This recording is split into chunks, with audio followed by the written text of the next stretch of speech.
පෙම්වතුන්ව සිටින කාලේ කොයිතරම් හීන මාලිගා හැදුවත් විවාහ වෙලා සතියෙන් වෙන්වෙන පවුල් කොයිතරම් තියෙනවද?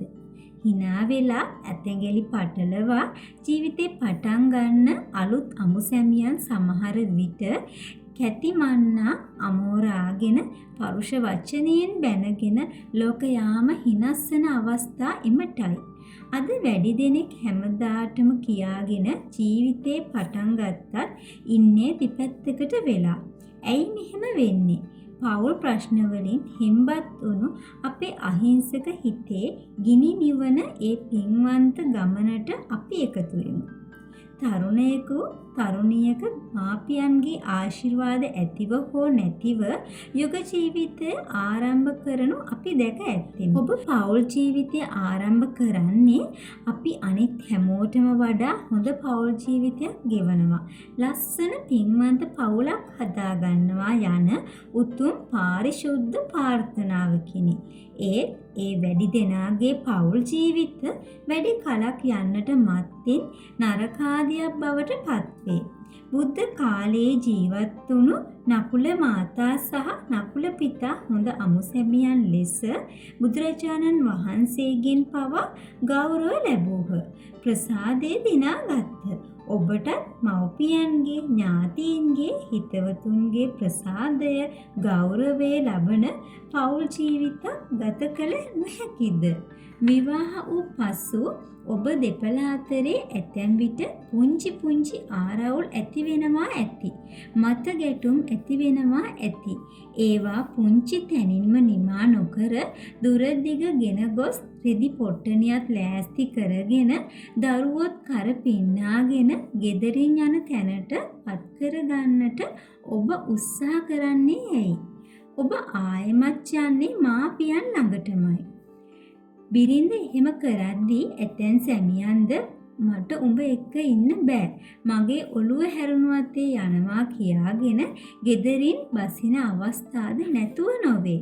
නමුත් මතක තබා ගන්න, අද ඔබ ඔය කරන ආකාරයට ජීවිතේ පුරුදු කරගත්තොත් ඒ දරුවන්ට පුරුද්දක් වෙන බව මේ පුංචි ප්‍රශ්න විසඳන්නට අපි පුංචි කෙමක් ඔබට මතක් කරමු.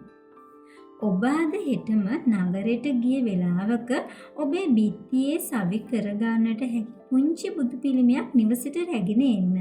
ඔබ බෞද්ධ නොවේ නම් ඔබ අදහන ආගමේ ශාස්ත්‍රවරයාගේ හෝ දෙවියන් වහන්සේගේ රූපයක් නිවසට ගෙන එන්න ඔබ දෙපළ හොඳින් ඉන්නා වෙලාවක ඒ ප්‍රතිමාව අරගෙන ගේ උළුවස්සට උඩින් ගේ ඇතුල් පැත්තේ දෙදෙනාම එකතු වී ඒ සවි කරන්න. ඒ අතරේ ඔබ පොරොන්දුවක් විය යුතුයි. ඒ තමා අපි මීට පසු කවදවාත්ම මොනම හේතුවක් මතවත් තරහ වෙලා වෛර බැඳගන්නේ නැහැ. එහෙම වෙලා මේ ගෙදරින් එළියට අඩියක්වත් තියන්නේ නැහැ. අපි අතරේ ඇතිවෙන හැම ප්‍රශ්නයක්ම සාකච්ඡා කරලා විසඳා ගන්නවා. ගෙයින් එළියට ගෙනියන්නේ නැහැ. ඒකට මේ පිරිම වහන්සේ සාක්ෂි. හිතන්න, කවදා හරි දවසක ඔබ දෙපළ අතරේ යම් ආරවුලක් ඇති වුණා කියා අර බිත්තියේ සවි කරපු පිළිමය පේනවා නේද? ඇයි මේ අපි ප්‍රතිමාව මෙතන සවි කළේ? අපි අතරේ ඇතිවෙන ප්‍රශ්න සාකච්ඡා කරලා විසඳා ගන්න පොරොන්දුව පිට නේද? අපි සාකච්ඡා කරලා මේක විසඳගමු. ඔබට කියන්නට බැරි නොවිය යුතුයි.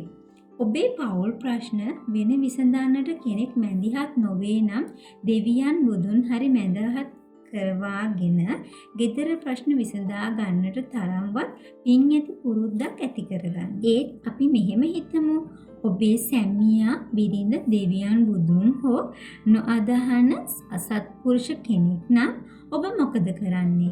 ඒ සඳහා පිළිතුරු දෙකක් තිබේ. ඔබ විවාහ වෙන්නට ඉන්නා තරුණයෙකු තරුණියක නම් මේ විවාහය සෙල්ලමක් නොවන බව ඔබ අවබෝධ කරගන්න. ජීවිතේම සතුට, නිදහස, ප්‍රීතිය, සෞභාග්‍ය පවතින්නේ විවාහ ජීවිතේ මතයි.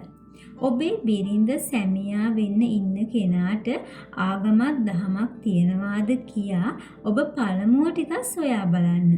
විවාහයට පෙර එයා පන්සලකට පල්ලියකට යන්න කැමති නැත්නම් කිසිම දාක පිරිත් නූලක් අතේ නැත්නම් පන්සලට පල්ලියට ගරු සරුවක් නැත්නම් හාමුදුරු නමක් දුටුවිට හොනස්නෙන් නැගිට ගෞරව නොකරයි නම් ඔබ දෙපළ පෙම්සුව විඳින විටක ඈත හාමුදුරු නමක් වඩිනවා දැක ඉන්නා ඉරියව්ව වෙනස් කරගන්නට හෝ උත්සාහ නොකරයි නම් මේ ලක්ෂණ වලින් එකක් හෝ ඔබ ඇසුරු කරන පෙම්වතා පෙම්වතිය සතු නම් ඔබ ඒ කෙනාගෙන් දැම්මම දුරස් වීම ඉතා හොඳ බව අපි මතක් කරමු. ඔබ විවාහ ජීවිතය ගත කරන්නේ නම් බිරිඳ හෝ සැමියා ආගමක් දහමක් නැතිව වැඩ කරන බව ඔබට හිතෙනවා නම් ඒ ගොඩනගන්නට සුදුසු වෙලාවක් උදා වේ. ඔහු හෝ ඇය නිදහසේ හොඳින් ඉන්නා වෙලාවක ඔහුගේ පුංචි කාලය ගැන ඔබ විමසා සිටින්න.